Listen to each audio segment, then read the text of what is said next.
sẽ tụng chú để chú Tam Bảo, để mong có cái sự gia hộ của Tam Bảo cho chúng ta.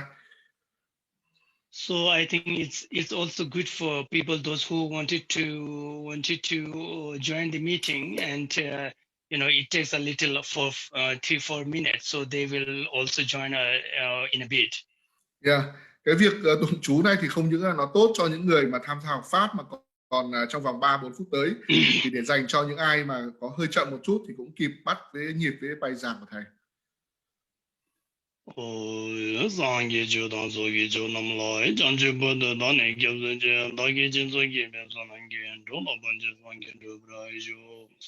Manam gadange besim chendam chende wadan dewe gyudan dambar gyuche dunga da dunga ike gyudan rawa gyuche dunga mebe dewa da me dewa gyuche ngirin chodan gidan rawa dangyam lan nabare gyuche atamche kimba da jar zalo dedara zange jumdende dene dejen shimba da jimba yang dabra zobe zange rikba dan shibza damba devra shibba jiden kimba ziba duwa kala gyuwa la name bala da menam geden ba sange jumdende zo dejin shibba dene sunum da ge gyuden ba giwe zawa namge jumi zawa zoba da ge rabda gyamba sunam ge denam ge shi beche zamba namge dreba sanam ge me do gyamba juyo rimba damba dona me damba me ba da ba mo ba nama ngumra gawa shirab zige me na ba dama ma ziwa me Simchen namje ke tempa chanchu sempa namge ya babe gansa namge ke banyang la debe chukye to chunga namge deba ishe pa dame pa pupa samge me kya pa son namba tawa yang nyamba kuche tawa chu ome she pa ku sumpa me pa toba tage ma go pa zu taki nye war ma go pa zu me pa tata ma rawa zu ala namba chowa pumpa tala rabde namba chowa kam nam dame tempa si che na namba toba na shinta che pa yung su tunga tala namba chowa shi pa len chowa chu ole go 이시 요소 저번에보다 맞은 바다다 주면 상계 좀 된데 남기 이실란에 방향을 더보면은 방향도 방이게 달라네 봤음자는 저가 집에서 마지막에 안되다네 상계 좀 된데 남기 90에 대한 바나면서 담배 중에 도마르게와 버도게와 담마게와 되서 뭐지로 뭐 마데 바용도 바용도 정말 좀 내게 주어래 버스 모양도 봐도 안에 봐도 저번에 방이 버도 봐도 올라데 바게반 게수도랑 게리 버지와 좀 내게 손배주 도와라래 버든 방이 버주모 소배 장주던 저 제밤에도 맘에 진도 마단다 마데 마이 바이게 바지 마오 근데 바지 메게 되네 버주 바리 버주 바 tumberjiba thammajawe osugiwa chajawe osugiwa sunangi bagishin yonyo sojongwa jimbo jimbena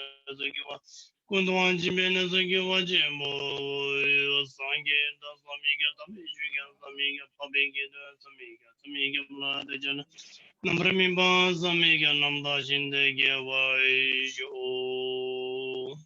Okay, so this is the sutra about the Buddha Dharma Sangha, the qualities which we remember and try to recite into every daily life. So there's one very blessed sutra of to recollect the qualities of the Buddha Dharma and Sangha. Đây là bản kinh nói về Tam Bảo Phật Pháp Tăng, nói về những cái phẩm tính của Phật Pháp Tăng. Chúng ta thường trì tụng hàng ngày để luôn luôn ghi nhớ những cái phẩm tính của Phật Pháp Tăng và có được cái sự gia hộ của Phật Pháp Tăng đối với chúng ta. So I'm going to talk about the topic of this evening, teaching of this evening. Okay. Bây giờ thì tôi sẽ nói về cái chủ đề của cái buổi bài giảng ngày hôm nay, tối hôm nay. Gange dozengi zone dawa damje bongweje dambe juni dunza bae godam de la jazae lo kumbulu do ari de wadam tomeng cholan juge da yende odan jege ola do yendo tanya nam la go jazae do je jaje de na ro da ma ba me la juje ga pomo ju ga ga wa de ma ga ga ma nam la go jazae gamba juju dongge jena na de sho ma and then Bajigara Jabi Yamba the bottom jet is no more like it on the jingle to walk and get the gadgets on bottom jacket, don't die yet.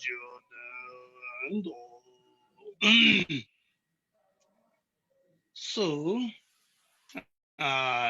this evening, the topic of the actual teaching of this evening is about the Eightfold Noble Path. Tối ngày hôm nay thì thầy sẽ giảng về Bát Chánh Đạo, hay còn gọi là Bát Thánh Đạo. So, as I already teach in two sessions, last Monday and before Friday, about firstly I teach about the three refuge and the qualities, remembering the quality of the three refuge, and the actual way to take a refuge from Buddha, Dharma, and Sangha. That is in first teaching.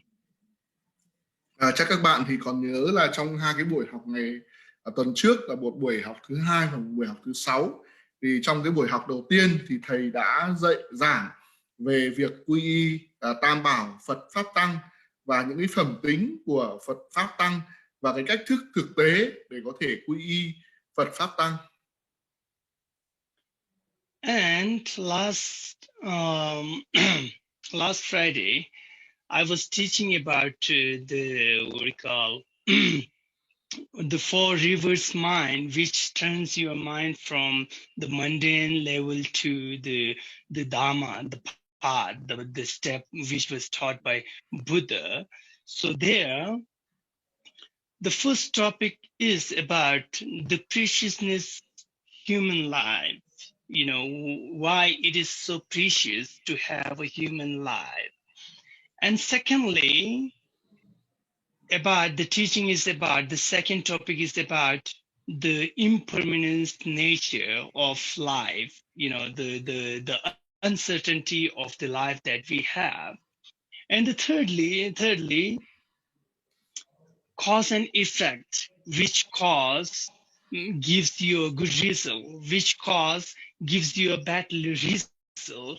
You know, there's anything that you see in this world, everything depends on its cause and condition. Without any cause and condition, there's no any kind of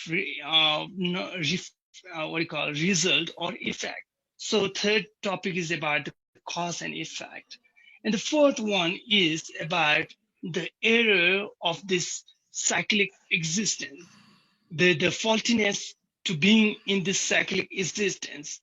So all these topics makes your mind turn from the distracted world to the peace, the path of the Buddha. That is why it is called the four rivers mind, or the four topic which turn your mind from the afflicted to the purity. Trong buổi tối thứ 6 tuần trước thì thầy đã giảng về 4 cái nền tảng tư tưởng làm chúng ta chuyển xoay từ những cái quan tâm thế tục sang Phật Pháp mà do Đức Phật đã giảng dạy. 4 cái nội dung, 4 cái nền tảng tư tưởng đấy bao gồm: thứ nhất là thân người là quý giá, khó có được thân người, và tại sao chúng ta cần phải trân quý cái thân người ở trong cái cuộc sống này.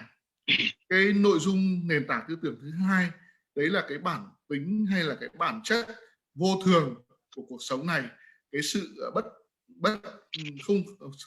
không chắc chắn của cái cuộc sống này. Và cái nền tảng tư tưởng thứ ba, đấy là cái quy luật nhân quả, hay là còn gọi là quy luật về nghiệp. Mọi cái kết quả xấu hay mọi kết quả tốt ở trong cuộc đời này thì nó đều xuất phát từ những nguyên nhân và những điều kiện của nó. Nếu như mà không có các nguyên nhân và không có các điều kiện thì sẽ không thể nào mà có kết quả được. Và cái nội dung nền tảng thứ tư, đấy là cái lỗi lầm của luân hồi, lỗi lầm của việc sinh tử. Và 4 cái nội dung nền tảng này thì nó khiến cho tâm của chúng ta từ cái việc mà bị phân tán bởi những cái suy nghĩ thế gian, suy nghĩ về cái cuộc sống này, thì nó chuyển hóa đến cái việc quan tâm tới cái con đường mà do Đức Phật đã giảng dạy. Và như vậy thì chúng ta chuyển hóa tâm của mình từ cái tâm nhiễm ô sang một cái tâm rất là thanh tịnh. So today the teaching is about the topic is about the Eightfold Noble Path, which is the essence part of the Buddha's teaching. Any tradition in the Buddhism, any tradition, every tradition, they taught about the Four Noble Paths. They practice about the Four Noble Paths. Without, Eight Noble Paths, sorry. Without the Eight Noble Paths, there's no any Buddha's teaching. Buddha's always taught about this Eightfold Noble Path. Cái chủ đề của ngày hôm nay, buổi tối ngày hôm nay, chúng ta sẽ tìm hiểu về 8 cái con đường chân chính, hay còn gọi là 8 thánh đạo mà do Đức Phật đã giảng dạy trong cái lần đầu tiên Ngài chuyển Pháp Luân.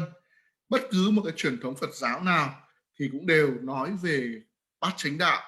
Bởi vì nếu như mà không nói về Bát Chánh Đạo thì sẽ không thể nói về các cái giáo pháp mà do Đức Phật đã truyền giao cho chúng ta.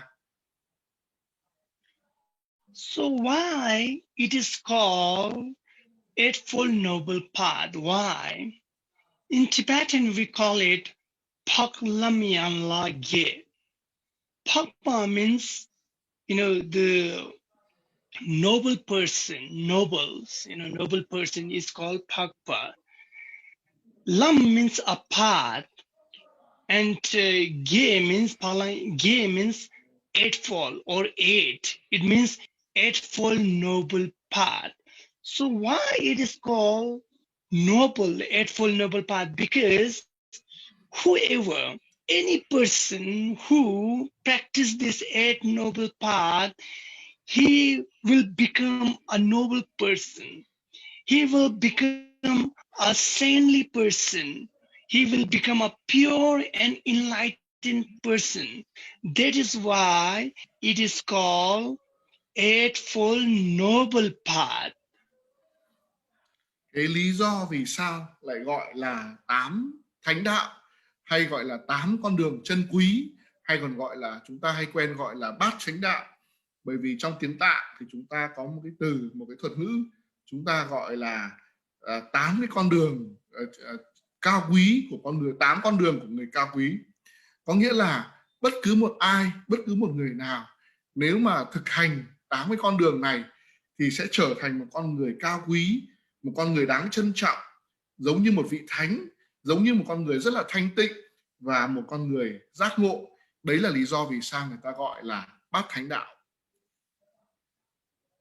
So no matter where you are from, where do you from, no matter if you are from this part or that part of the country or any other part of the country, no matter whether you are boy or girl or male or female, no matter whether you are this caste or that caste, any person who follow the path, practice the Eightfold Noble Path, he will become a noble person, a pure person. That is why it is called Eightfold Noble Path.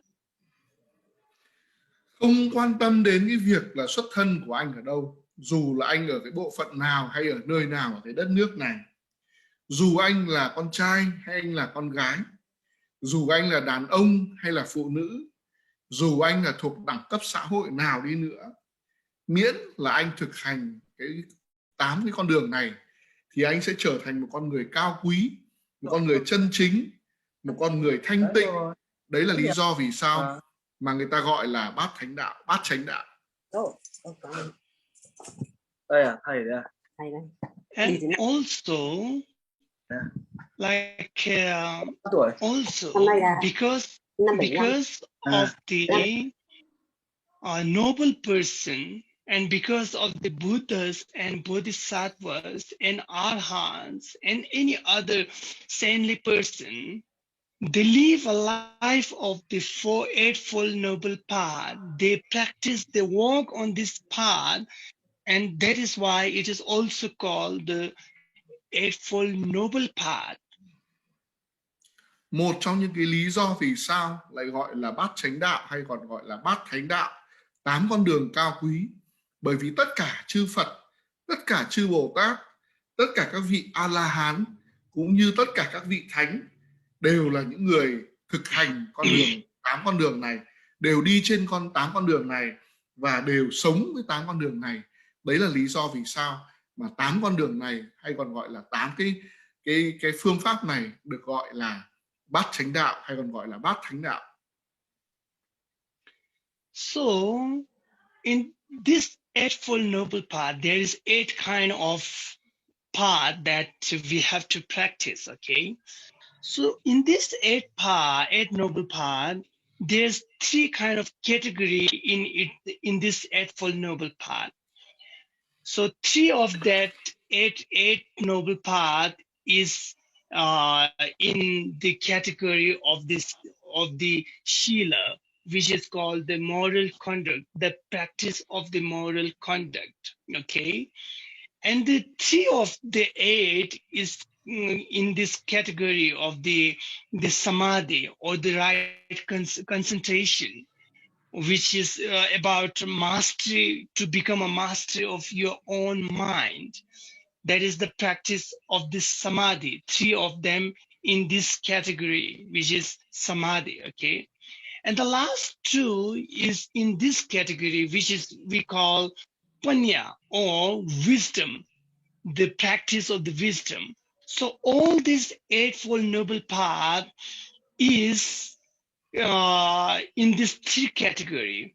One is about the practice of the moral conduct, which is called Shila, and second is called the practice of the Samadhi, which is to practice to be a master of your mind, to be to have a very good concentration, so that you can be your own master, okay? So that is the second category, which is about the samadhi thing is in, okay? And the last one is the practice of the wisdom, which purify your mind from the deepest and the deepest level, very deep level, where you generate, where your afflicted emotion arises, and it generates, and it becomes larger and generates stronger and stronger, and it becomes a lot of other strong afflicted emotions, right?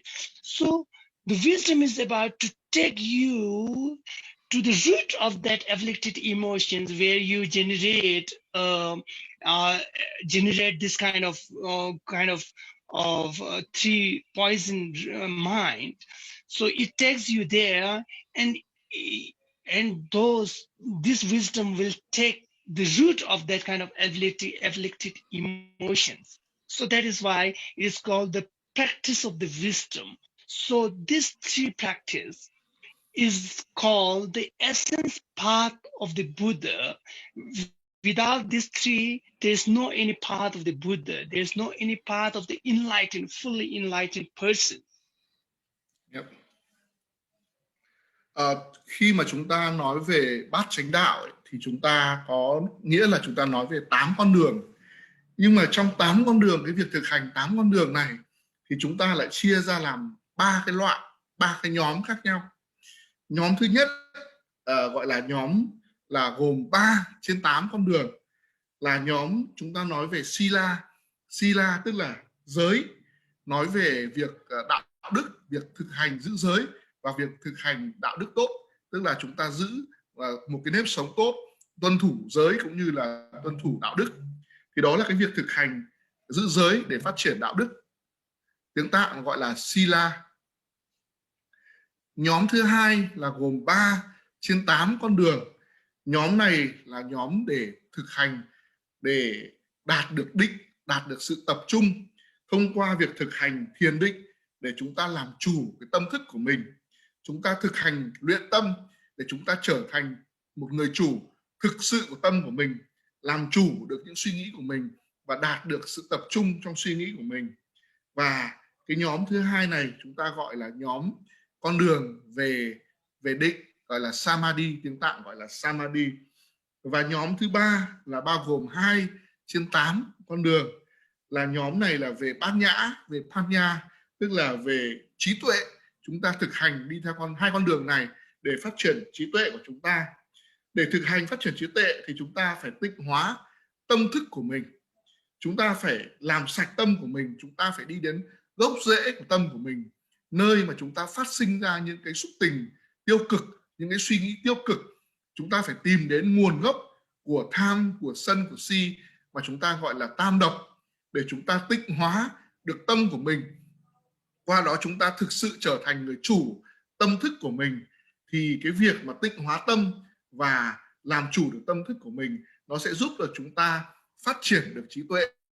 Như vậy là 8 bát chính đạo, 8 con đường thì chia ra làm 3 nhóm khác nhau để phát triển. Thứ nhất là về nhóm về giới, gồm 3 trên 8 con đường, và nhóm thứ hai là phát triển về định, gồm 3 trên 8 con đường, và nhóm cuối cùng là nhóm phát triển về trí tuệ là 2 trên 8 con đường. Như vậy là chúng ta có bát chánh đạo và giới định tuệ, thì quý vị có thể ghi lại như vậy. So, what are the three practice which comes under this moral conduct, the practice of the Shila? So the three of them are right speech, right action, and right livelihood. Như vậy thì đâu là 3 cái con đường để mà thực hành một cái cuộc sống có đạo đức, để thực hành giữ giới? Đấy chính là thứ nhất là chính ngữ, thứ hai là chính nghiệp, và thứ ba là chính mạng. So what is the meaning of the right speech? What is right speech, right? Right speech meaning like anything like that, like whenever you lie to others, the lying to others, you have to abandon lying, such a lying or the speech that you use to deceive others, right? So you have to abandon such a lying. And also Tama means a kind of words which makes one friend to others, separate one friend to others, separate their family members, separate their in the society. This kind of speech is called Tama or slender words.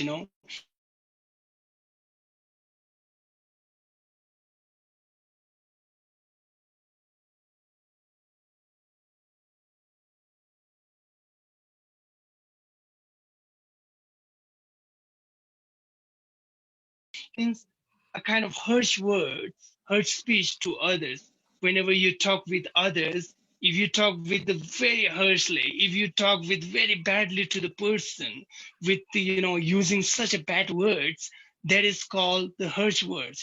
You have to abandon such a words also, this kind of words also. And the fourth one is called ngakhyal. It means gossip, a kind of words which waste others' times, and also which waste your own time also, because of this, this gossiping each other.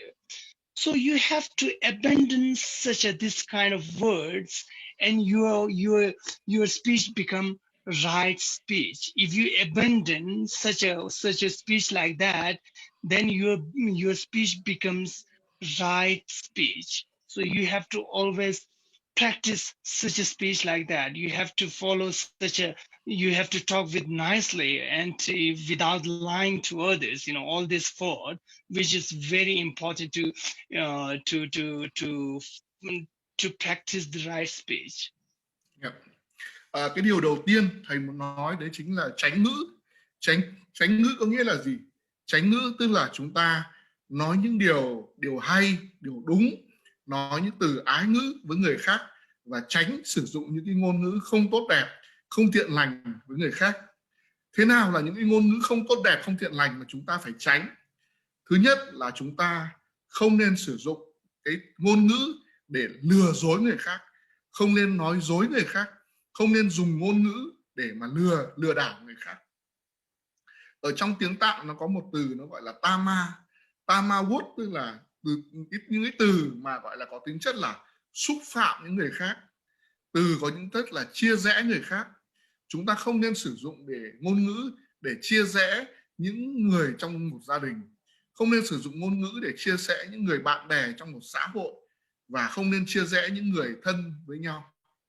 Ở trong tiếng Tạng cũng có một từ gọi là từ chíp xúc. Chíp xúc có nghĩa là những cái từ mà có tính chất là làm tổn thương người khác. Khi mà nói chuyện với người khác thì chúng ta nên tránh sử dụng những cái ngôn ngữ mà khiến cho người khác đau lòng, khiến cho người ta bị tổn thương, người ta bị đụng chạm. Chúng ta không nên sử dụng những cái từ ngữ xấu, tiêu cực để làm tổn hại những người khác. Và trong tiếng Tạng cũng có một từ nó gọi là từ ngắt cha. Ngắt cha có nghĩa là tán phét. Chúng ta không nên tán phét với nhau, chúng ta không nên tán chuyện gẫu với nhau, và chúng ta không nên lãng phí thời gian của chính mình và của người khác để đi nói những câu chuyện vô bổ. Như vậy thì chánh ngữ hiểu một cách đơn giản, đấy là nói những lời hay, nói những lời đúng, nói những lời chân thật, nói những lời ái ngữ với người khác thì gọi là chánh ngữ, và tránh nói những điều xấu, điều không đúng sự thật, điều sai trái, điều lừa đảo, điều làm tổn thương người khác, điều xúc phạm người khác và điều chia rẽ người khác, thì đấy không phải là chánh ngữ. So why we have to abandon such a speech like, which is not good, like lying, such as like a lying, and the words which pass from one to other friend members, like these words, and also six harsh words, and also the not kill means a gossip speech. Why we have to abandon such words and speech like that?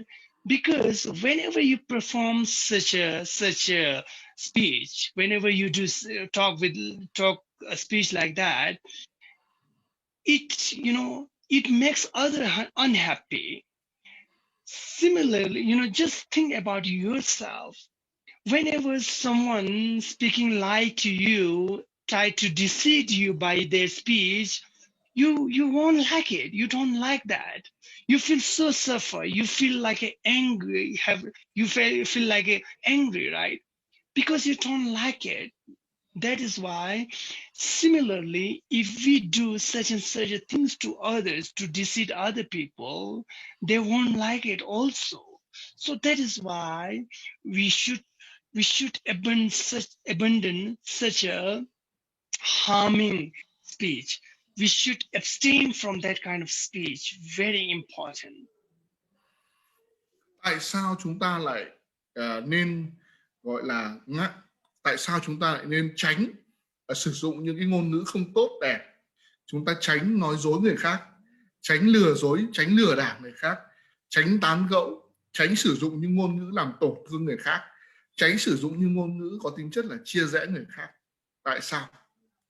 Bởi vì nếu như mà chúng ta thực hiện cái việc nói dối, cái việc lừa đảo người khác, thì khi mà ta bị những người khác lừa thì ta sẽ cảm thấy rất là khó chịu, rất là không vui, và ta cảm thấy ta bị lừa dối thì tự nhiên là ta sẽ rất là tức giận, và ta rất là không thích bị lừa dối, bị nói dối, rồi là bị nói xấu đằng sau lưng.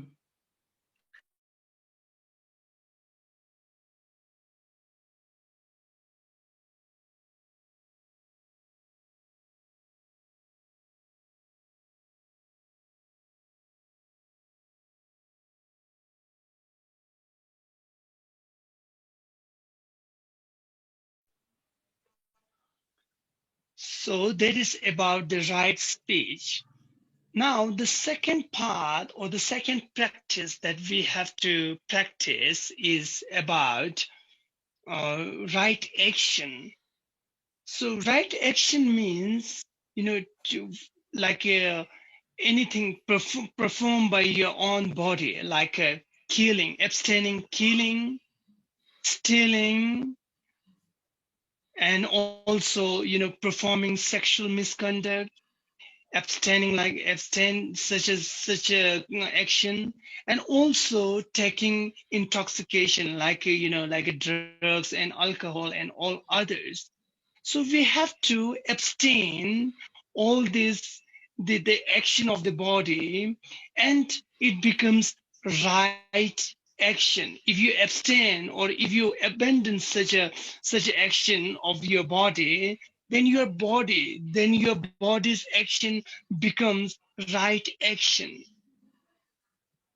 Vậy chúng ta vừa nói đến cái con đường đầu tiên, đấy là con đường gọi là nói đúng, ngôn ngữ đúng, gọi là chánh ngữ. Thế bây giờ chúng ta đi sang cái con đường thứ hai, đấy chính là con đường về hành động đúng, hay chúng ta còn gọi là chánh nghiệp. Thế nào gọi là chánh nghiệp? Chánh nghiệp tức là bất cứ một hành động nào của thân thể của chúng ta thì chúng ta phải tránh làm những điều xấu, điều ác, chẳng hạn như là tránh sát sinh, tránh làm hại những cái chúng sinh khác, chúng ta tránh và phạm vào tà dâm, chúng ta tránh sử dụng các cái chất gây nghiện, ví dụ như là rượu, thuốc lá, rồi ma túy, các chất gây nghiện khác. Cái việc mà thân của chúng ta tránh được tất cả những cái việc làm không thiện lành, không tốt đấy, thì cơ thể của chúng ta sẽ rất là tốt, rất là thanh tịnh, và ta sẽ đạt được gọi là chánh nghiệp, tức là con đường tịnh hóa tất cả những cái hành động của mình, đi theo một con đường tốt đẹp. So why we have to abstain such a action of the body? Why we have to abandon such action of this kind of body? Because whenever any other people, any other person who beats you or who kill you or who try to kill your family members or your loved one, and also, you know, like if someone try to steal your property, which he doesn't deserve actually, and to try to steal your property and all other wealth, similarly, you won't like it. And similarly, if someone try to perform such a sexual conduct,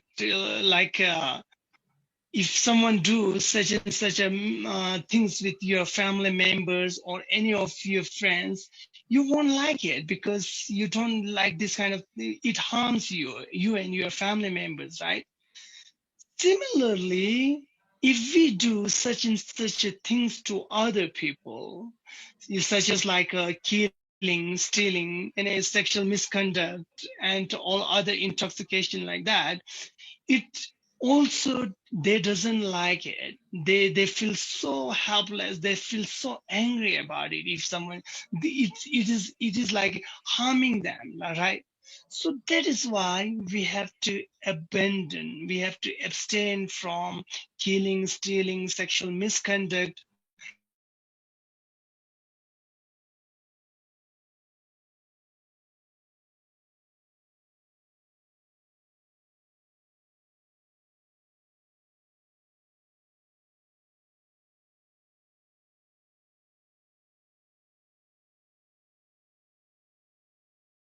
Nhưng có một ai đó đánh chúng ta, đánh đập chúng ta, một ai đó muốn giết chúng ta chẳng hạn, hoặc là một ai đó muốn giết những thành viên trong gia đình của chúng ta, hoặc là giết những cái người thân yêu của chúng ta, hoặc là lấy trộm tài sản của ta, lấy trộm những thứ thuộc về sở hữu của chúng ta, lấy trộm những thứ mà chúng ta xứng đáng, hoặc là họ có hành vi là tà dâm đối với người thân của chúng ta, với những thành viên gia đình của chúng ta, với bạn bè của chúng ta. Khi đó thì chắc chắn là chúng ta sẽ rất là tức giận, chúng ta sẽ cảm thấy rất là khó chịu khi mà chúng ta bị ai đó đánh đập, chúng ta bị ai đó dọa giết, chúng ta bị ai đó ăn trộm, chúng ta bị ai đó tà dâm chẳng hạn, thì chúng ta sẽ rất là cảm thấy mình bị hãm hại bởi những người đó. Do vậy là chúng ta cần phải tránh xa những cái hành động xấu đấy của thân của mình.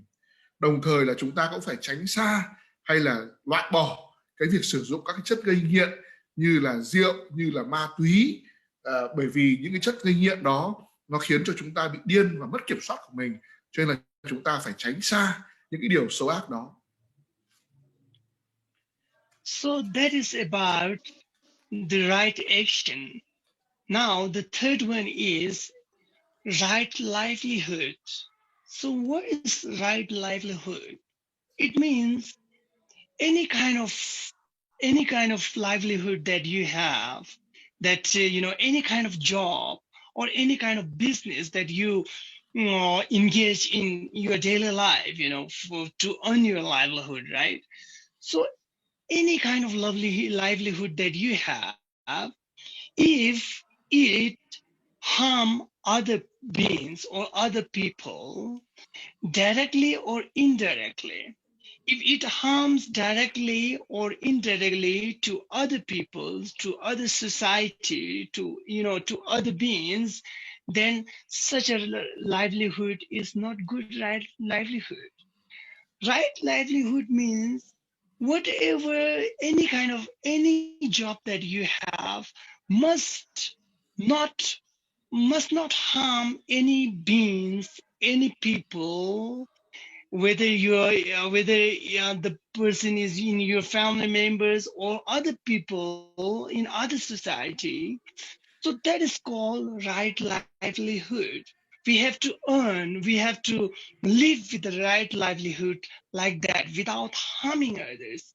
And also the livelihood that you have, very importantly, it should harmless to others and very helpful to other beings, to others, to your family member firstly, and then others in your society. And this kind of livelihood is right livelihood. Vậy thì chúng ta hiểu như thế nào là về về chánh mạng? Chánh mạng là gì? Chánh mạng tức là bất cứ một cái công việc gì chúng ta làm, bất cứ một cái nghề gì mà chúng ta làm, bất cứ một cái lĩnh vực gì mà chúng ta kinh doanh để kiếm sống, để nuôi sống cái bản thân mình, thì nếu như mà nó làm hại đến bất kỳ một chúng sinh khác, nó làm hại bất kỳ một người nào khác, dù là trực tiếp hay là gián tiếp, thì đó không phải là chánh mạng, đó không phải là một nghề nghiệp chính đáng, đó không phải là một cách thức kiếm sống chính đáng. Chánh mạng có nghĩa là gì? Chánh mạng là bất cứ một công việc nào mà chúng ta làm để kiếm sống, để nuôi sống bản thân chúng ta, thì không được phép làm hại đến các chúng sinh khác, không làm hại đến những con người khác, không làm hại đến những thành viên ở trong gia đình của chúng ta, cũng như bất cứ một ai khác ở trong xã hội. Thì đó được gọi là chánh mạng, hay còn gọi là công việc đúng, nghề nghiệp đúng. Để mà kiếm sống, để mà nuôi sống được bản thân mình, thì một điều rất là quan trọng, đấy là công việc của chúng ta không những là không có hại cho người khác, mà còn phải có lợi cho các thành viên cho gia đình của mình, có lợi cho các thành viên ở trong xã hội. Như vậy gọi là chánh mạng, hay còn gọi là công việc đúng, nghề nghiệp đúng, cách kiếm sống đúng. So there's many examples about right livelihood, So I just wanted to give examples. One example, I think you may know much more about the things like that. So, like any, directly or indirectly means indirectly there are a lot of livelihood in the society, which is not a good right livelihood actually.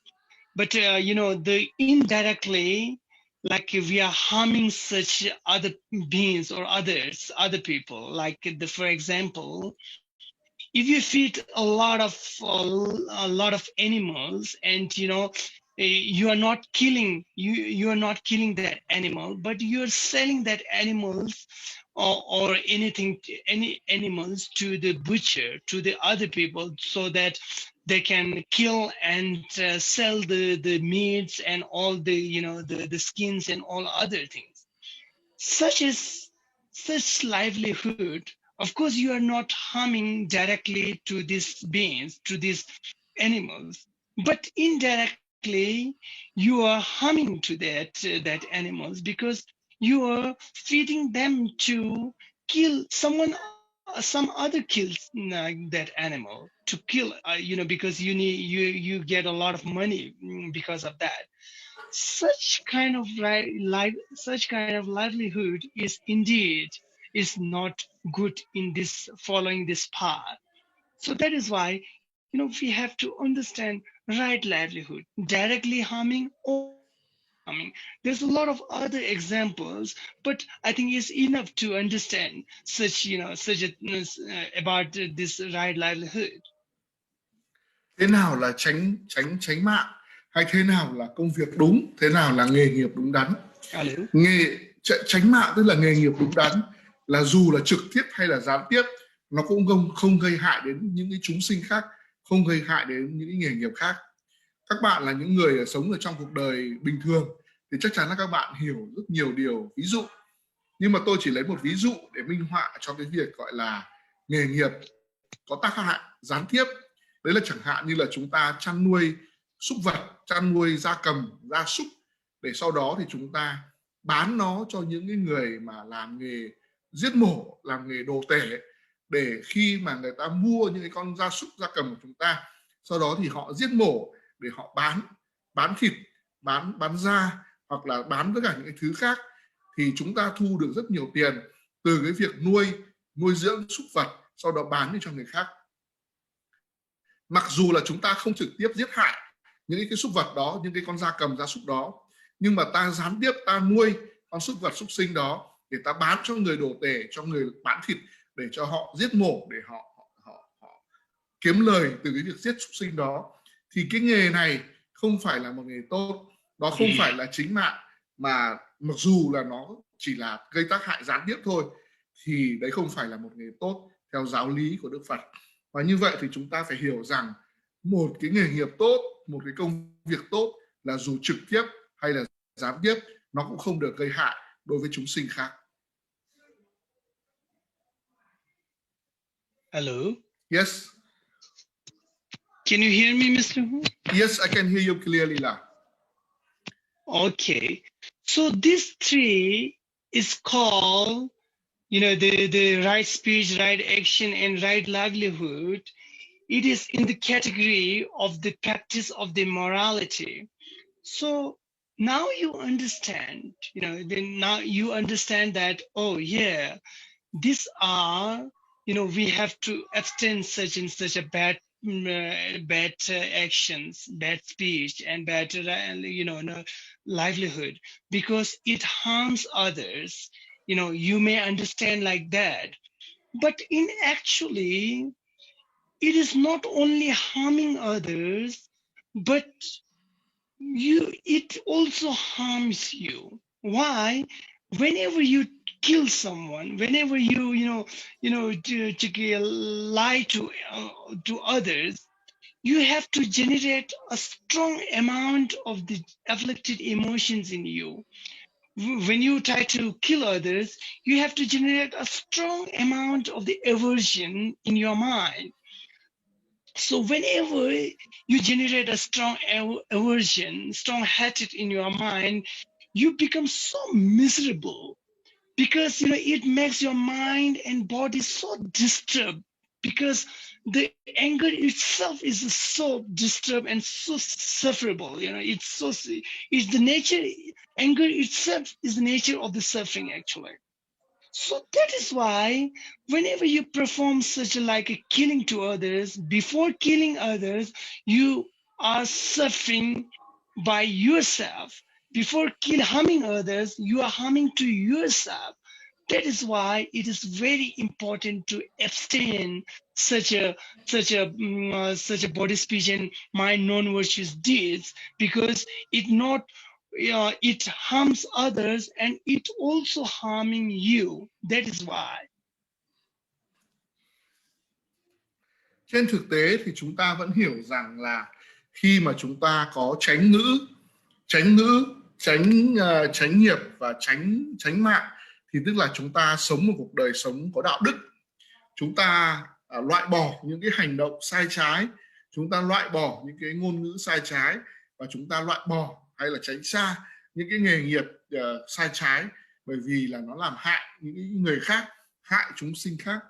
Nhưng mà trên thực tế thì chúng ta phải hiểu rằng là khi mà chúng ta không có tránh mạng và tránh nghiệp, thì không phải là chúng ta làm hại người khác đâu, mà trước khi mà chúng ta làm hại được người khác thì chúng ta đã làm hại chính bản thân mình rồi. Bởi vì tại sao? Khi mà mình nói dối một ai đó thì bản thân trong tâm của mình nó đã phát sinh ra rất nhiều cái cảm xúc rất là tiêu cực. Và bất cứ khi nào mà mình định giết một ai đó thì trong bản thân, trong tâm của mình, trong thân của mình, nó đã phải phát sinh những cái cảm xúc rất là tiêu cực. cái cơn sân giận nó phải nổi lên một cách rất là mạnh mẽ, rất là cuồng nhiệt ở trong tâm của chúng ta, và nó khiến cho tâm của chúng ta rất là đau khổ, rất là khổ sở, và tâm của chúng ta rất là bị xáo động. Như vậy là tâm của chúng ta xáo động thì dẫn đến sự khổ đau, và cái việc sân giận thì chính là một loại khổ đau. Và như vậy là khi mà chúng ta chưa giết được ai thì tâm của chúng ta đã bị rất là khổ đau rồi. Như vậy thì chúng ta phải hiểu rằng là khi mà ta làm những việc xấu, nói những việc xấu, nghĩ những việc xấu thì ta chưa làm hại được ai, thì chính bản thân mình đã bị hại bởi chính mình rồi. Bởi vì khi đó thì bản thân thân khẩu ý của chúng ta đều phải chịu những cái điều đau khổ trước khi chúng ta làm hại được người khác. So these are the practice of the moral conduct, the three, the right speech, right action, and right livelihood. This three is in this category, which is called the practice of the Shila, the practice of the moral conduct. And this is the very foundation of the Buddha's path, the fully enlightened path, because it is the base of the all other practice. This is the first step of the path of the Buddha. The stronger if you practice this moral conduct, if your moral conduct is so strong, your foundation becomes so strong. If your foundation is so strong, then the building of that foundation is very strong also. That is why it is the foundation of all practice of the Buddha. Khi mà chúng ta thực hành những cái con đường này, tức là ba cái con đường chánh ngữ, chánh nghiệp và chánh mạng, tức là chúng ta đang thực hành một cái cuộc sống rất là có đạo đức, và chúng ta giữ giới, hay còn gọi là chúng ta đang đạt được đến cái sila. Đây là một cái nền tảng rất là quan trọng, bởi vì đạo đức là nền tảng của mọi thứ, đạo đức là nền tảng của con đường giải thoát giác ngộ của Đức Phật. Bởi vì đây có thể coi là những cái sự thực hành tốt nhất trong tất cả những cái thực hành theo giáo lý của Đức Phật, và đây có thể coi là những bước đi đầu tiên để thực hành giáo lý của Đức Phật. Đấy là giữ gìn đạo đức của chính mình. Khi mà chúng ta giữ gìn đạo đức tốt thì giống như là chúng ta xây dựng một cái móng nhà rất là tốt, rất là vững chắc. Khi mà cái móng nhà nó đã vững chắc, nó đã tốt rồi, thì sau đó chúng ta sẽ xây dựng lên trên cái móng đấy một ngôi nhà rất là chắc chắn, và chúng ta có thể yên tâm xây nhà, thì chúng ta có một cái nền móng tốt rồi. Do vậy có thể nói việc giữ giới hay là việc duy trì đạo đức là nền tảng của mọi pháp thực hành theo con đường của Đức Phật.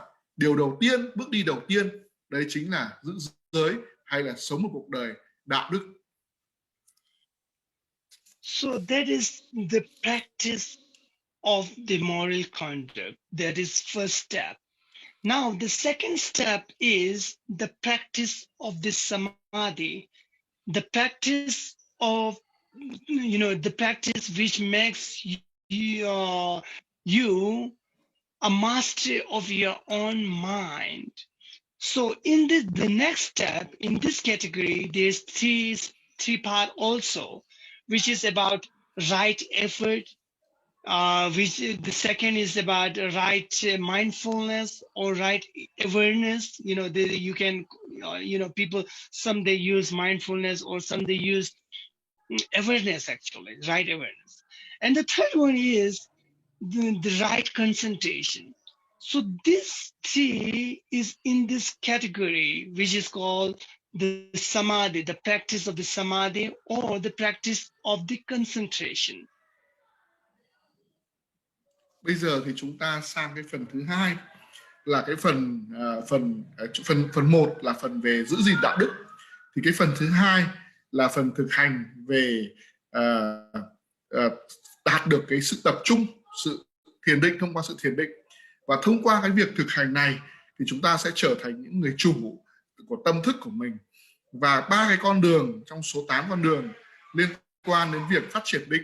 Thứ nhất, đấy là chúng ta có được cái sự nỗ lực, sự tinh tấn trong việc thực hành. Thứ hai, chúng ta gọi là chánh tinh tấn. Thứ hai, chúng ta phải giữ gìn chánh niệm hay là giữ gìn sự nhận thức một cách chính đáng. Và thứ ba là chúng ta có được cái sự tập trung, có được cái sự thiền định một cách đúng đắn. Thì ba cái con đường này nó còn gọi là sự thực hành tập trung, hay còn gọi là để đạt được đến đích ở trong quá trình thực hành của chúng ta. So in this category, the first one is right effort. So what's the practice of the right effort?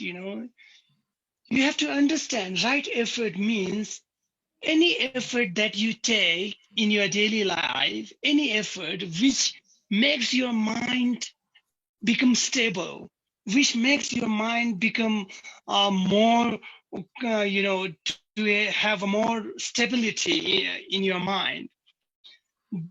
Any effort in your daily life, any effort, no matter any effort, which makes your mind, little stable, to have a stability in your mind, to have a good state of your mind, to improve, any effort which makes your mind improve, that is called right effort. Thế nào gọi là chánh tinh tấn?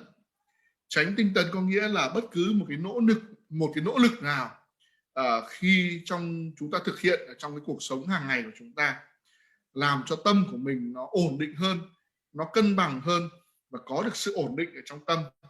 Bằng bất cứ một cái nỗ lực nào khiến cho tâm của mình nó trở nên thăng bằng hơn, thì đó gọi là chánh tinh tấn. Any effort which makes you a good person, any effort which makes you become good person, and also helpful to other beings, other people, and try to earn or try to develop your qualities of your mind, try to develop your body, speech, and minds, the good conduct, good things. That is also a right effort. Như vậy chúng ta hiểu chánh tinh tấn là gì? Chánh tinh tấn có nghĩa là bất cứ một cái nỗ lực nào của chúng ta trong cái cuộc sống này nhằm để khiến cho mình trở thành một người tốt hơn, một người tốt đẹp hơn, một người lương thiện hơn, một người hữu ích hơn đối với người khác, thì đấy gọi là chánh tinh tấn. Chánh tinh tấn còn có nghĩa là chúng ta luôn luôn cố gắng để phát triển cái phẩm chất của tâm của mình, phát triển cái phẩm chất của thân, của khẩu, của ý của mình, để làm sao mà chúng ta có được những cái hành xử, những cái thái độ, những cái lời nói ngày càng tốt hơn, thì đó gọi là chánh tinh tấn. So investigate or turn your mind towards your own self, investigate your own mind, whether you have this kind of quality, good qualities or not. Try to investigate that. If you understand that I do not possess this kind of good qualities, then try to improve or try to have this kind of good qualities. It is right efforts. And also investigate your body, speech, and mind. And if you see any kind of bad qualities in your mind or in your body, speech, you try to abstain from that kind of bad qualities from yourself. This kind of efforts are also good efforts, right efforts. Khi mà chúng ta sống trong cuộc sống hàng ngày, chúng ta tự khảo sát, tự kiểm tra lại bản thân mình, tự kiểm tra lại thân khẩu ý của mình, tự kiểm tra lại tâm của mình, xem tâm của mình, thân của mình, khẩu của mình, ý của mình đã có được những cái phẩm tính tốt hay chưa. Nếu như mà mình chưa có được những phẩm tính tốt, mà mình cố gắng mà làm cho thân khẩu ý của mình, suy nghĩ, lời nói và hành động của mình mỗi ngày một tốt lên, và chúng ta loại bỏ đi, tránh xa những cái hành động xấu ác, tránh xa những cái bất thiện nghiệp đi, thì đó chính là cái nỗ lực của chúng ta để giúp cho chúng ta ngày càng tinh tấn, ngày càng tiến bộ, ngày càng vươn lên, thì đó được gọi là chánh tinh tấn.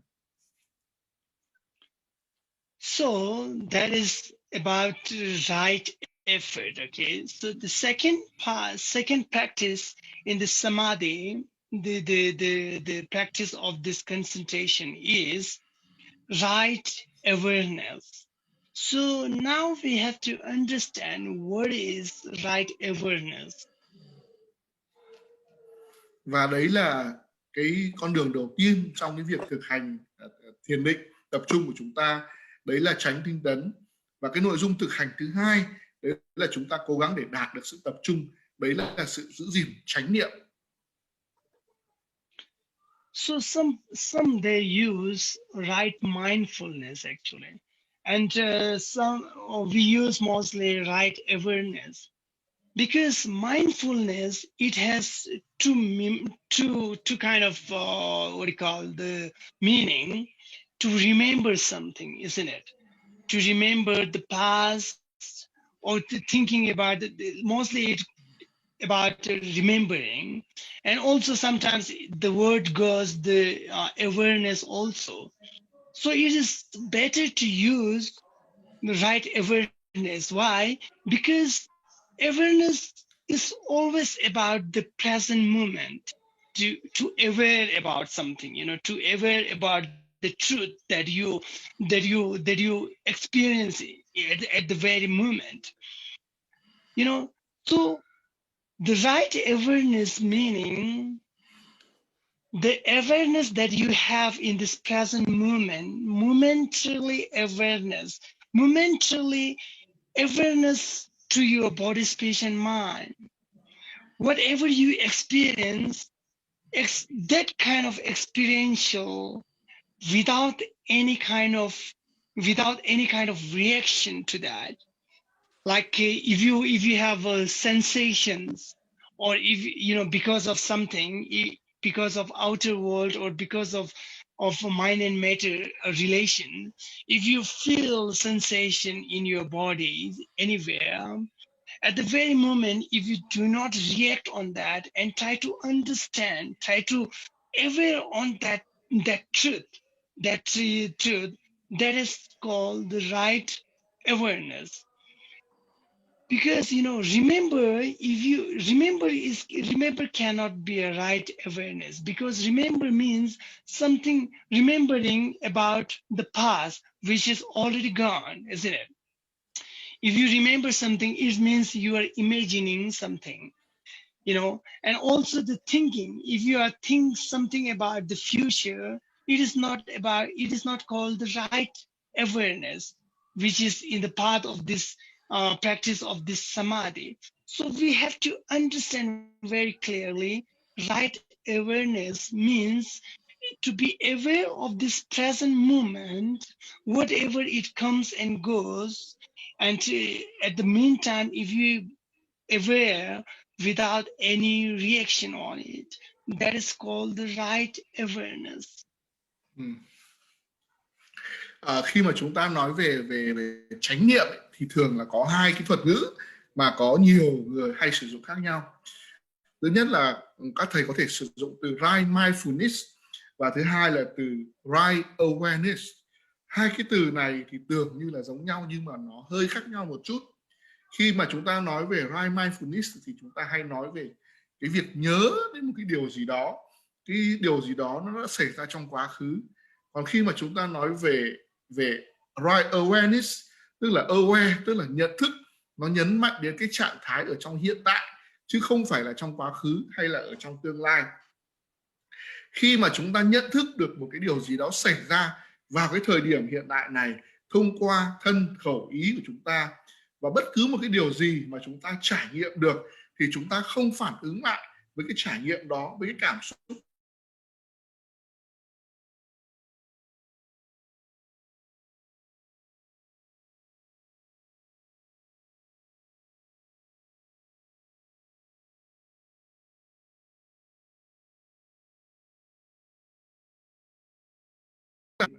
mà đã từng xảy ra trong quá khứ.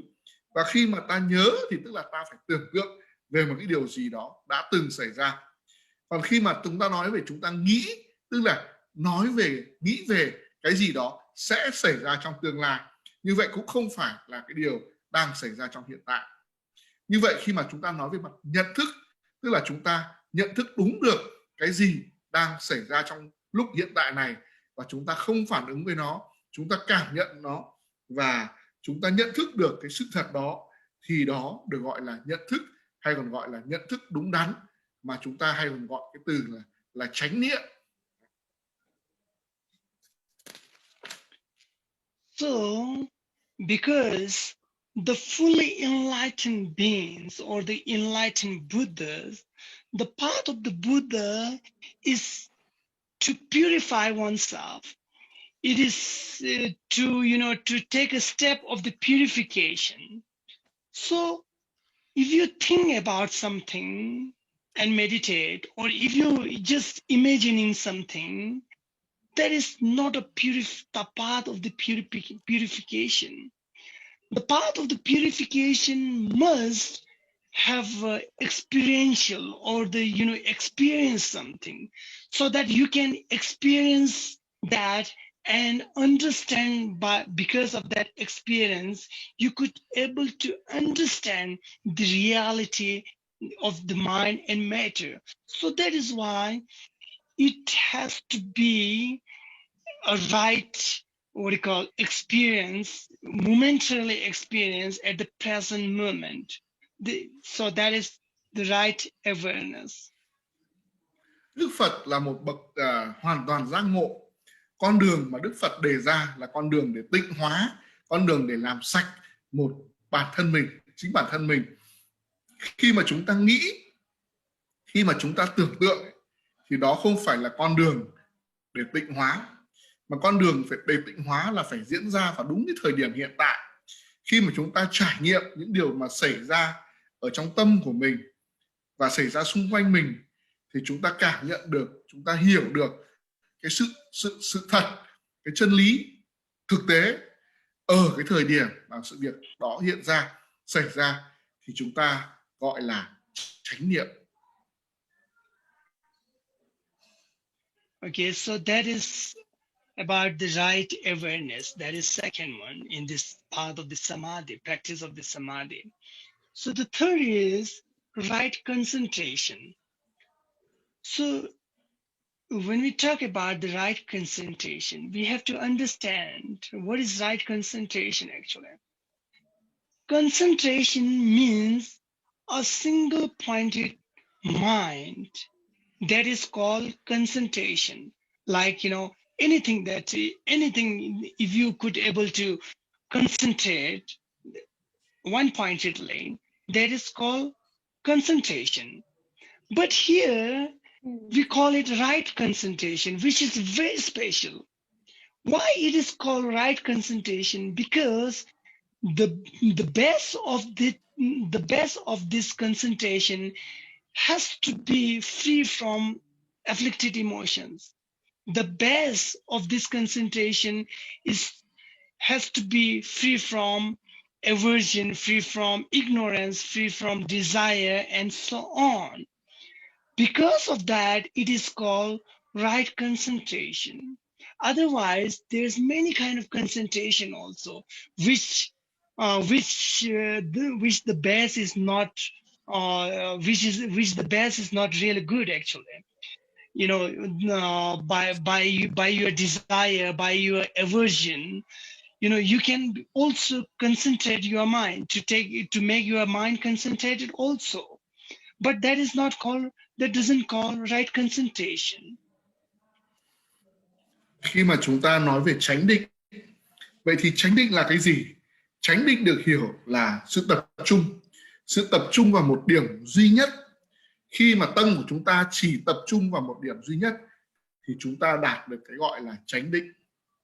Và đây là một điều rất là đặc biệt, bởi vì cái điều tốt nhất của việc đạt được định, đấy là chúng ta hoàn toàn tự do, hay là chúng ta hoàn toàn không bị ảnh hưởng bởi các cái xúc tình tiêu cực, các cái cảm xúc tiêu cực như là sân giận, như là ngu si, như là vô minh, như là tham muốn và tất cả những cái xúc tình tiêu cực khác.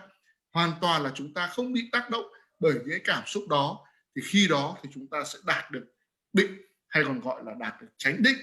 Tất cả những cảm xúc khác nó sẽ không xảy ra khi mà chúng ta đạt được chánh định. For example, I'll give an example about this. You know, just as example, okay? If someone tried to kill his enemy and he has the big gun, you know, he has to have a kind of concentration. Otherwise, you know, he cannot shoot properly to that person, right? He has to have a very good concentration on his gun, so that when he shoots the person will immediately die, you know, shot by that gun. So that kind of concentration is lead. The base of that concentration is your impurity, the mind, which is called a kind of anger, you know, you have. So because of that anger, you try to kill your enemy. At the meantime, you have a kind of concentration with concentration. So this kind of concentration is not for us, you know. The base, which is impurity, the base of that concentration is afflicted emotion, which doesn't have to grow our path, to grow our practice. That is why it is very important to have a very good base, you know, free from afflicted emotion, free from hatred, free from anger, free from desire. So that kind of concentration is very helpful to practice the right concentration, right meditation, you know, single pointed mind. So we have to understand it very clearly. Ở đây chúng ta cần phải có cái sự phân định rất là rõ ràng. Thế nào gọi là chánh định? Bởi vì là trong cuộc sống của chúng ta thì chúng ta có rất nhiều thứ chúng ta tập trung. Chúng ta tập trung vào một điểm. Ví dụ, thầy lấy ví dụ như có một người đang muốn giết một cái kẻ thù của mình. Thì cái người mà cái gọi là xạ thủ này, họ rất là tập trung. Họ tập trung vào cái khẩu súng của họ, và họ tập trung vào cái đối phương của họ, để làm sao mà họ bắn một phát là đối phương ngay lập tức trúng đạn và chết ngay.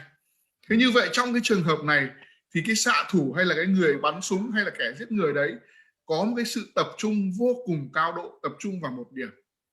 Nhưng cái sự tập trung này không phải là chánh định. Cái sự tập trung này nó đầy sự bất thiện, đầy sự bất tịnh.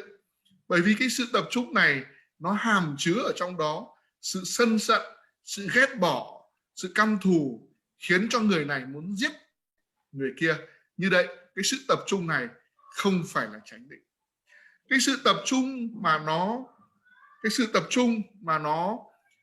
có những cái cảm xúc như là sân giận, như là ghét bỏ, như là căm thù, như là ham muốn ấy, thì đấy không phải gọi là chánh định.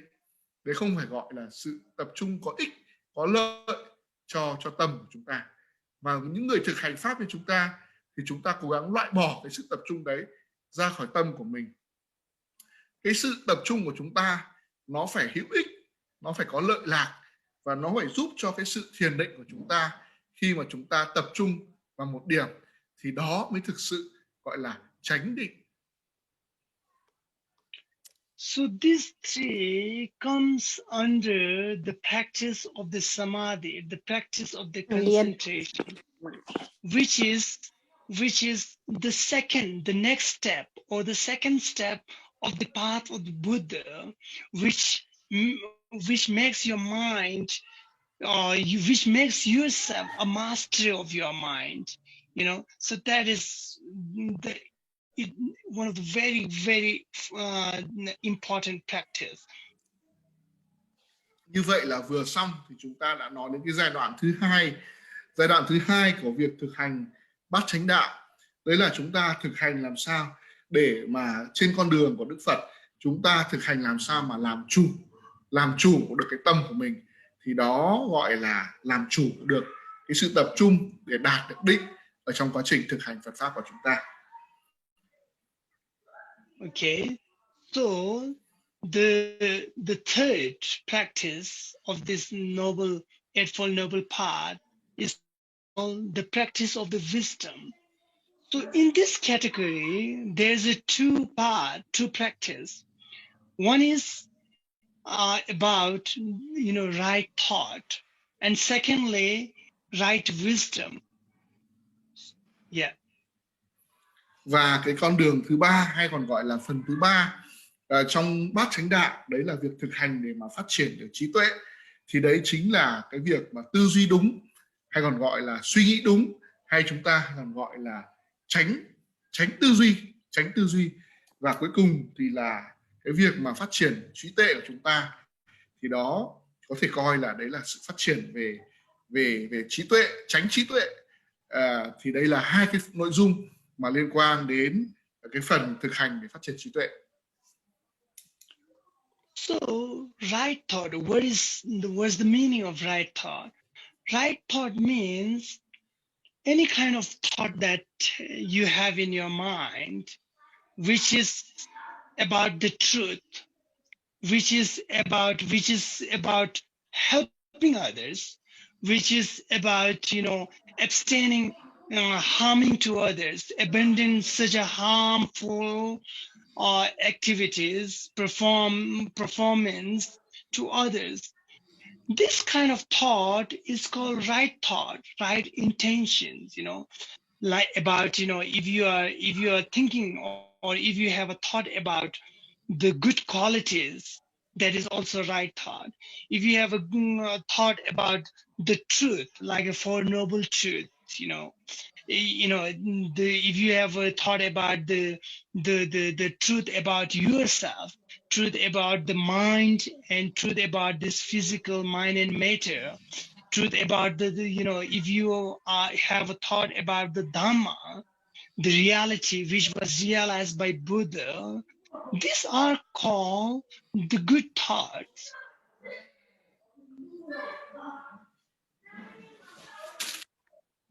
Khi mà chúng ta nói về việc tư duy đúng, tránh tư duy ấy, thì chúng ta nói về những cái suy nghĩ ở trong tâm của mình mà có liên quan đến việc suy nghĩ về sự thật, liên quan đến chân lý, liên quan đến cái việc mà giúp đỡ người khác.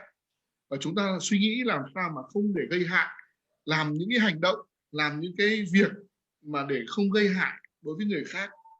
Đó gọi là suy nghĩ đúng, hay là gọi là tư duy đúng. Và khi mà chúng ta tư duy đúng là chúng ta tư duy về những cái phẩm chất tốt đẹp, chúng ta suy nghĩ về những cái sự thật, về những cái chân lý, về những điều sự thật của tâm, về bản thân của chúng ta, về thân thể vật lý của chúng ta, suy nghĩ về giáo pháp, suy nghĩ về những cái sự thật mà Đức Phật đã nhận thức được, thì đó gọi là những cái suy nghĩ đúng đắn, suy nghĩ tốt đẹp, thì gọi là tránh tư duy. And the second one of the practice of this right wisdom, the path of the wisdom, is called the right understanding. The right wisdom, or it is called right understanding. So what does it mean? Actually, when we talk about this, the wisdom, the right wisdom, there's a three kind of wisdom actually. The one is, we call it Tobe Sherab. Tobe Sherab means a kind of wisdom which is actually not your wisdom, but you heard from something else. A kind of wisdom which is other wisdom, but you heard about it, or you read the scripture, or read any kind of books, which you gain a wisdom, but it is not your wisdom, it is something else wisdom. The wisdom which you heard and read about, that is called the Tobe Sherab, a wisdom which comes by reading and listening. Khi mà chúng ta nói về trí tuệ thì nó có nhiều loại trí tuệ. Thứ nhất là chúng ta nói về cái trí tuệ mà không phải của chúng ta, trí tuệ của người khác, mà chúng ta nghe người khác nói, hoặc là chúng ta đọc sách, chúng ta nghe từ người khác nói, thì cái trí tuệ này không phải là trí tuệ tự chúng ta có, mà chúng ta nhận được từ người khác, hay là chúng ta nói một cách nôm na gọi là trí tuệ thứ cấp. Chúng ta học được, chúng ta nghe được, chúng ta thấy được thì gọi là trí tuệ thứ cấp. For example, if you read about the Four Noble Truths, or if you listen to teaching about the Four Noble Truths, you may get a kind of understand about the Four Noble Truths, the Four Truths. So this wisdom, which which by listening and reading a books, you'll get a kind of understanding, a kind of wisdom, which is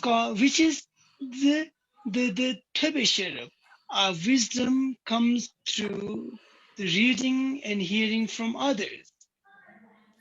Như vậy chẳng hạn tôi lấy một ví dụ, chẳng hạn như là khi quý vị nghe giảng về tứ diệu đế, 4 cái sự thật cao quý, hoặc là quý vị đọc về 4 cái sự thật cao quý, thì sau khi nghe giảng, sau khi đọc quyển sách xong thì quý vị sẽ hiểu thế nào là tứ diệu đế. Như vậy thì khi đó thì quý vị có một cái trí tuệ đó là trí tuệ có được nhờ nghe giảng, nhờ người khác nói, nhờ đọc quyển sách, thì chúng ta gọi là Tebesherup, tức là một cái trí tuệ nhận được từ người khác, gọi là trí tuệ thứ cấp. And the second wisdom is called Sampesherup. Sampesherup means a wisdom which not only hearing or listening, teaching or reading teaching, but intellectual, you will understand by your own intelligence. You understand about, for example, you understand about the Four Noble Truths by your own intellectual mind, intellectualizing, oh, this is suffering. Why? Because this is that, a kind of reasoning something. Because of that, you investigate by many logics and reason, and you'll understand all this, the meaning. That is also the wisdom, but that is intellect, the wisdom which comes by your own intellectual mind. Cái loại trí tuệ thứ hai ấy, gọi là trí tuệ tự thân của chúng ta.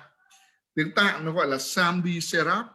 Là cái trí tuệ này không phải là do chúng ta nghe được người khác nói, không phải là trí tuệ do nghe người khác giảng, không phải do là đọc một cái quyển sách nào mà chúng ta có, mà cái trí tuệ này nó đạt được nhờ cái sự thông minh của chính chúng ta, thông qua cái sự làm việc của trí tuệ, cái não của chúng ta ví dụ chẳng hạn như là sau khi mà chúng ta nghe giảng về bát chính, về tứ diệu đế chẳng hạn, thì chúng ta sử dụng cái sự thông minh của mình trong não bộ của mình, chúng ta phân tích, chúng ta tìm hiểu, chúng ta nhận thức, chúng ta so sánh với thực tế, và cuối cùng là chúng ta tự hiểu ra được cái bản chất của tứ diệu đế. Thì cái trí tuệ này nó gọi là không phải là trí tuệ thứ cấp nữa, mà là trí tuệ gọi là do chính chúng ta có được nhờ cái sự tư duy của chúng ta. And the third wisdom, which is very important wisdom, is called Gomjungisherup. Wisdom which comes your own experiential way, which is called the experiential wisdom. Like for example, if you practice the path of the Buddha, and you will understand, you will experience the Four Noble Truths within yourself. You understand the Four Noble Truths by experience way. That is called the experiential wisdom, or wisdom which comes by your own experiential practice. Cái loại trí tuệ thứ ba là cái loại trí tuệ rất là đặc biệt mà trong tiếng Tạng nó gọi là Kunji-Sherup. Là cái trí tuệ này chúng ta có được nhờ qua cái sự trải nghiệm của chính bản thân mình. Chúng ta gọi là trí tuệ nhờ được, gọi là trí tuệ thực chứng. Chẳng hạn như là khi mà chúng ta thực hành giáo pháp của Đức Phật chẳng hạn, chúng ta trải nghiệm về tứ diệu đế, chúng ta trải nghiệm về 4 cái sự thật cao quý đó bằng chính cái cơ thể của chúng ta, bằng chính cái trải nghiệm của chúng ta, thì chúng ta có được một cái trí tuệ, dịch nôm na ra gọi là trí tuệ thực chứng, tức là trí tuệ có được nhờ sự trải nghiệm của chính bản thân mình, gọi là trí tuệ thực chứng. So the first wisdom and the second wisdom, it is very helpful to get a kind of aspiration to take a next step of the path. It is helpful to take a next step of the path, but it cannot liberate us. Why? Because it is only it's a knowledge of others actually. If you hear something and get understanding, it's not your own knowledge actually. And similarly, if you are intellectualizing something, that is not something that you are experiencing something, which is not your own knowledge, right? Only the third wisdom, which is called the Gomjungishero, which you are experiencing the truth yourself, by yourself, that wisdom is the only wisdom which eradicate, which uprooted all your sankhara, all your afflicted emotions, which makes you become fully enlightenment, which makes you become arhanship or bodhisattva. That is the third wisdom. Như vậy là chúng ta vừa rồi thì thầy đã nói về 3 cái loại trí tuệ khác nhau. Cái loại trí tuệ thứ nhất và cái loại trí tuệ thứ hai ấy, thì là rất là hữu ích để thúc đẩy của mình, thúc đẩy bản thân mình để đi tiếp những bước tiếp theo trên con đường giải thoát và giác ngộ của Đức Phật. Tuy nhiên hai cái trí tuệ đầu tiên ấy nó không giúp cho chúng ta giải thoát được. Tại sao vậy? Bởi vì hai cái trí tuệ đầu tiên ấy, khi mà chúng ta có được nhờ lắng nghe người khác nói, nhờ đọc sách của người khác viết, thì chúng ta gọi nôm na đó đấy là kiến thức. Trí tuệ đấy nó nằm ở dưới dạng gọi là kiến thức hay còn gọi là tri thức, tức là chúng ta có được nhờ được người khác dạy, chúng ta có được nhờ việc lắng nghe người khác, chúng ta có được nhờ việc học người khác, và chúng ta có được nhờ cái việc suy nghĩ logic về cái nội dung đó, cái sự vật hiện tượng đó, chúng ta khái quát nó lên, thì chúng ta gọi nôm na đó gọi là kiến thức hay là tri thức của chúng ta mà thôi. Nó không giúp cho chúng ta giải thoát và giác ngộ được. Nhưng cái loại trí tuệ thứ ba là trí tuệ mà chúng ta có được nhờ sự thực hành, nhờ sự trải nghiệm chính bản thân mình, thông qua chính cái hoạt động của mình, thì chúng ta hiểu được bản chất của sự vật hiện tượng, chúng ta hiểu được đâu là nguồn gốc thực sự của những cái cảm xúc gọi là tiêu cực ở trong cơ thể của chúng ta, trong thân tâm của chúng ta. Thì cái trí tuệ này nó mới thực sự là cái trí tuệ để giúp cho chúng ta được giải thoát và được giác ngộ. Và một khi mà chúng ta đạt được cái loại trí tuệ này thì chúng ta mới trở thành, chúng ta có được cái phẩm chất giống như các vị A-la-hán, giống như các vị Bồ Tát, tức là chúng ta đã giác ngộ.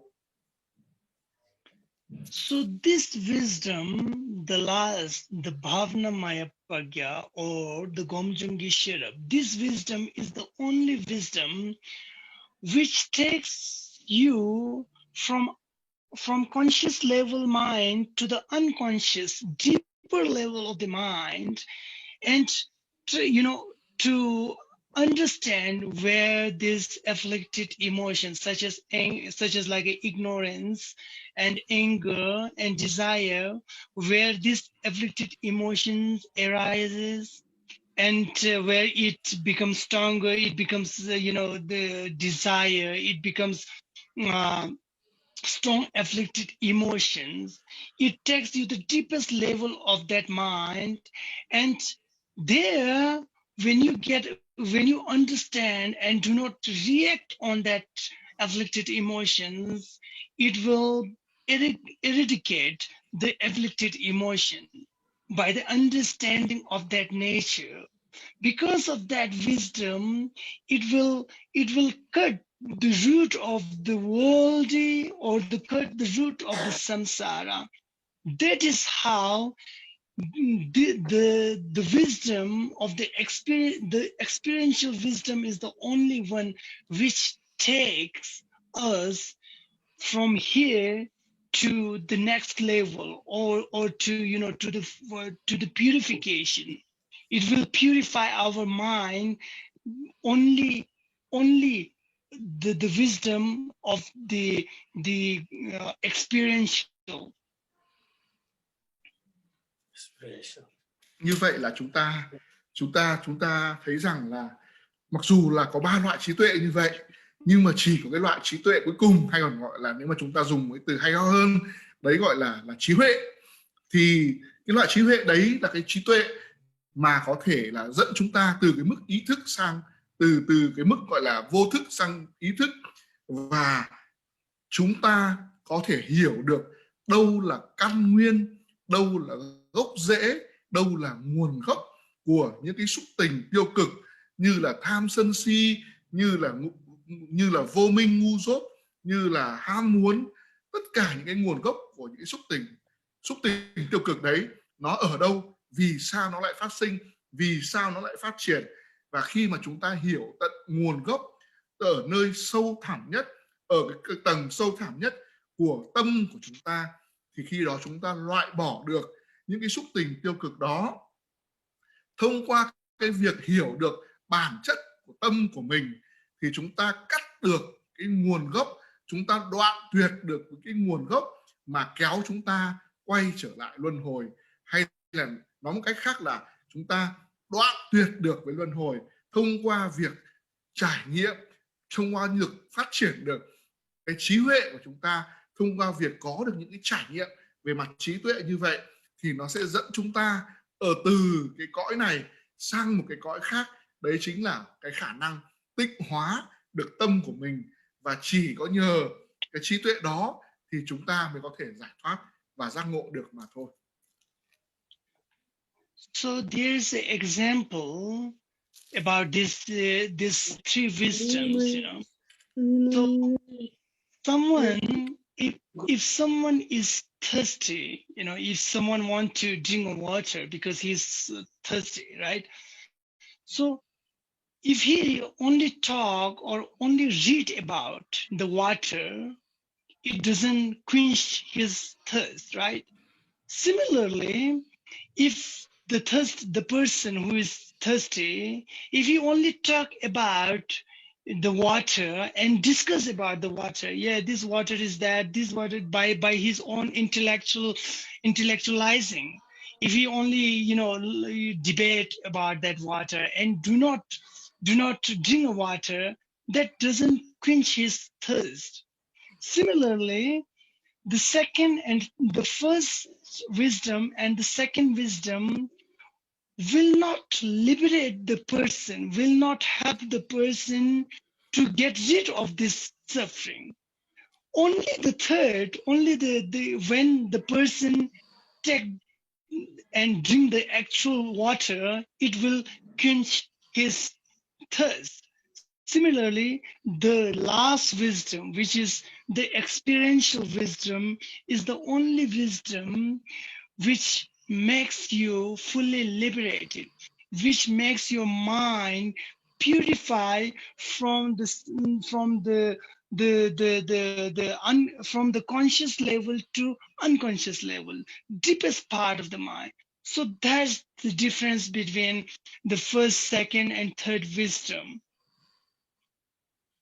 Bây giờ cái chỗ này nó khá là trừu tượng và nó khá là gọi là khó hiểu. Bây giờ thầy sẽ lấy một ví dụ như thế này để minh họa về 3 cái loại trí tuệ để quý vị có thể hiểu rõ hơn. Chẳng hạn bây giờ là có một người đàn ông đang rất là khát nước, và người đó rất là khát, và người đó rất là muốn uống nước. Người đàn ông đấy sẽ có 3 cái lựa chọn. Cái lựa chọn thứ nhất, đấy là người đàn ông đó nghe nói về nước, nghe giảng về nước. Nhưng mà chỉ có cái việc nghe giảng về nước, nghe nói về nước thôi, thì người đàn ông đấy vẫn không thể nào mà làm hết cơn khát của mình. Người đàn ông đấy dù có nghe giảng về nước đến đâu đi nữa cũng không hết khát được, vẫn muốn khát. Bởi vì là nghe giảng thì không có uống nước, cho nên là vẫn khát. Cái lựa chọn thứ hai hay là cái cấp độ thứ hai đấy là không những nghe giảng về nước, mà người đàn ông đấy còn thảo luận và tranh luận với người khác về nước. Nhưng mà cái cách thứ hai này cũng không giúp cho người đàn ông đấy hết khát, vẫn khát như bình thường. Như vậy là cả hai cách đầu tiên, cách 1 và cách 2. Cách 1 là nghe người khác giảng về nước, nói về nước rất nhiều. Cách thứ hai là đọc về nước rồi là thảo luận, tranh luận về nước. Nhưng mà cả hai cách này người đàn ông đấy vẫn khát như bình thường. Chỉ có cách thứ 3, tức là tự người đàn ông đấy uống nước thì người đàn ông đấy mới hết khát được. Như vậy là nếu như người đàn ông đấy không uống nước, không tự mình uống nước, thì dù có nghe ông nào đến nói đi nữa, có nghe giảng thế nào về nước đi nữa, thì ông đấy vẫn không thể nào thỏa mãn cơn khát của mình được. Như vậy là thông qua tự uống nước thì người đàn ông đấy tự làm cho mình hết khát.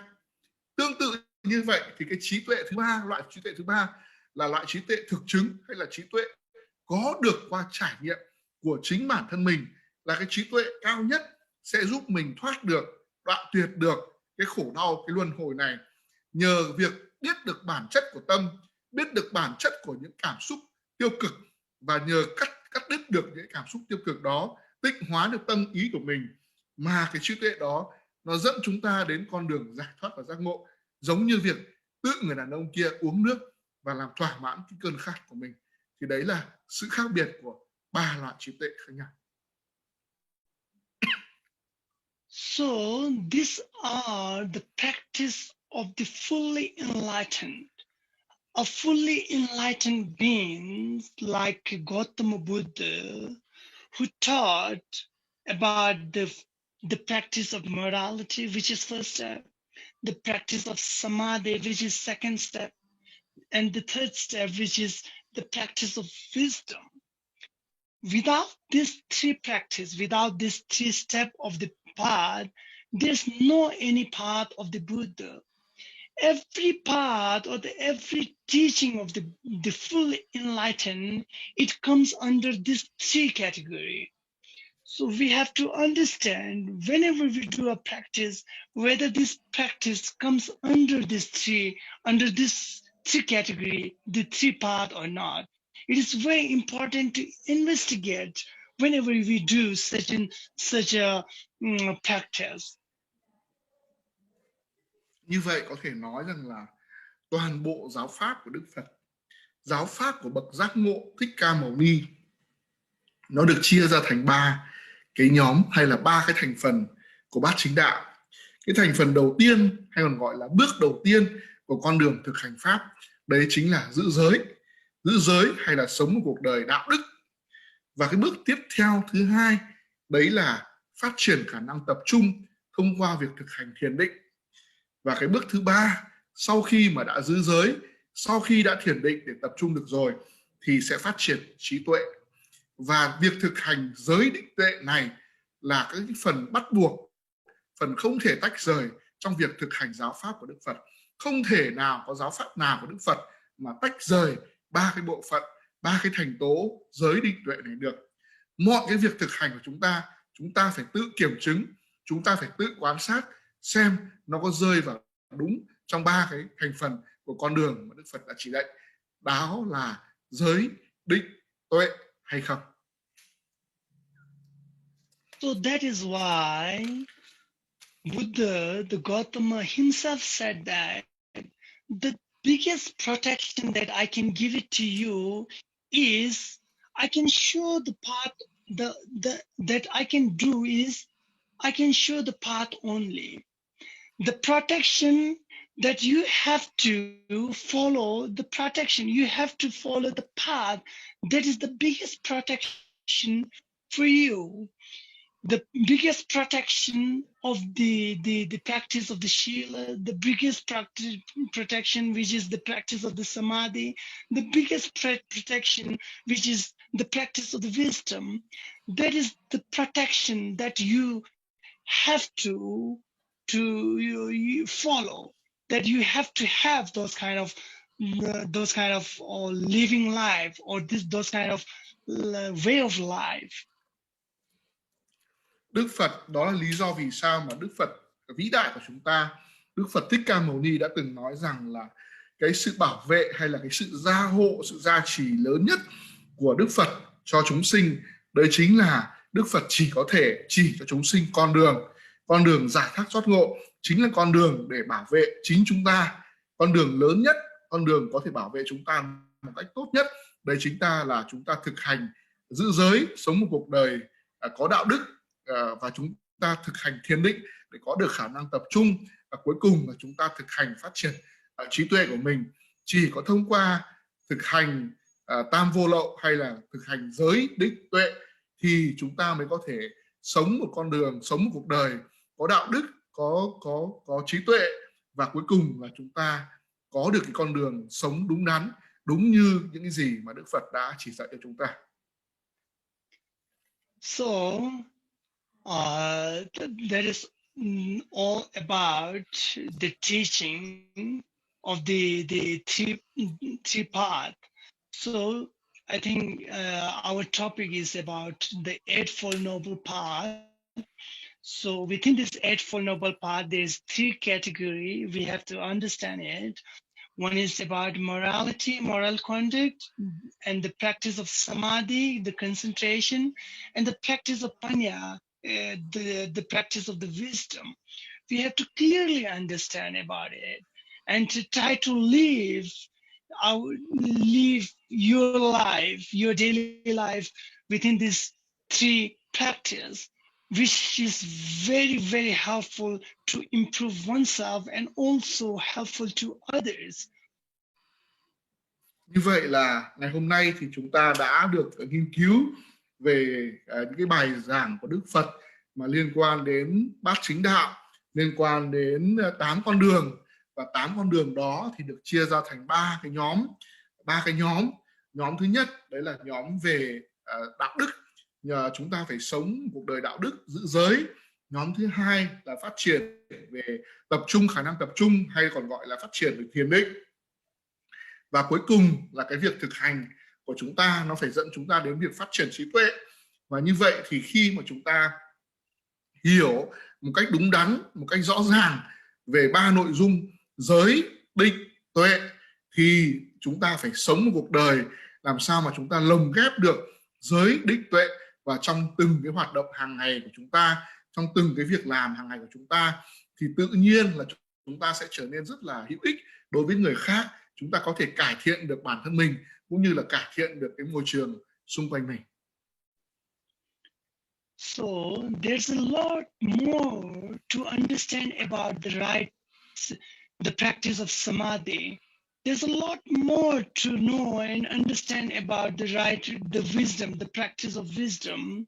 And this evening I taught only a little bit, the meaning, a very, very short meaning about it. But there's a lot to know about it. So I will talk it later in when I teach about the meditation, the shamatha meditation, and also the vipassana meditation. So I will talk a lot about the right concentration, the practice of samadhi, and the practice of wisdom on the last and second last day. So there's a lot of things to know about it, because it is the deeper level, or deeper, the deep practice of the path of the purification. Như vậy là trong buổi tối ngày hôm nay thì thầy đã nói một cách rất là ngắn gọn, chủ yếu là thầy tập trung vào giải thích vào cái ý nghĩa, cái nội dung hay còn gọi là cái định nghĩa của 8 cái nhánh của Bát Chánh Đạo. Trên thực tế thì có rất là nhiều điều cần phải nghiên cứu về giới, về định, về tuệ. Thế nhưng mà vì cái thời gian nó hạn hẹp trong một buổi học ngày hôm nay, cho nên là chủ yếu là thầy đưa ra những cái định nghĩa khái quát về giới, định, tuệ là gì. Trong quá trình học của chúng ta thì thầy sẽ nói nhiều hơn, nói sâu hơn, nói cụ thể hơn về giới, định, tuệ. Và đặc biệt là trong những cái buổi cuối cùng, khi mà thầy giảng về thiền, thầy giảng về thiền tứ niệm xứ, thầy giảng về thiền vipassana, thì thầy sẽ nói nhiều hơn về chúng ta thực hành thiền định như thế nào để có được sự tập trung, và chúng ta làm thế nào để chúng ta có được trí tuệ. Và trong 2 cái ngày cuối của cái khóa học này thì thầy sẽ giảng nhiều hơn về vấn đề đó.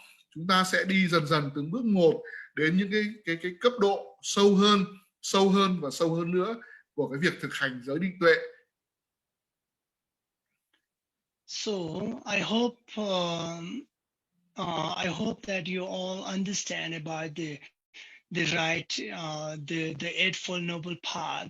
So, and also I hope that you will try to follow the practice morality, practice samadhi, practice wisdom. And I think this is enough for this evening. So we must the last part of this session, we have to dedicate the merit which we accumulate by listening and talking about the Dharma. Yeah. Thầy hy vọng rằng là trong cái buổi học tối ngày hôm nay thì quý vị đã phần nào hiểu được thế nào là giới định tuệ, và thầy hy vọng rằng là quý vị sẽ lồng ghép những cái điều quý vị học được ngày hôm nay vào trong cuộc sống của mình để thực hành giới định tuệ trong cái cuộc sống hàng ngày của mình. Và để kết thúc cái buổi tối ngày hôm nay thì chúng ta sẽ phải hồi hướng cái công đức mà chúng ta có được nhờ cái việc học pháp, nhờ có cái việc lắng nghe giáo pháp tối hôm nay. Okay, so we should share our merit to every other sentient beings, okay? Chúng ta cần phải chia sẻ cái công đức của mình cho tất cả những cái chúng sinh hữu tình khác. Sonam de tamje ziba nge thomne nge be danam panje de ke gana je balon dubai sebe sole do sho jambal bawo jidar gemba dan kunto zambo de an de jinde de da kungi jesu da lobjing gewa de da tamje rabdo. Chúng ta hồi hướng công đức bằng tiếng Việt ạ. Nguyện đem công đức này hướng về khắp tất cả đệ tử và chúng sinh đều tròn thành Phật đạo. Thank you very much, Khenpo. Thank you very much. Thank you all. Good night. Have a good night, everyone. Thank you. Thank you, everyone. Thank you so much, Khenpo. Thank you so Thầy much. cảm ơn tất cả các đạo hữu và xin chúc đạo hữu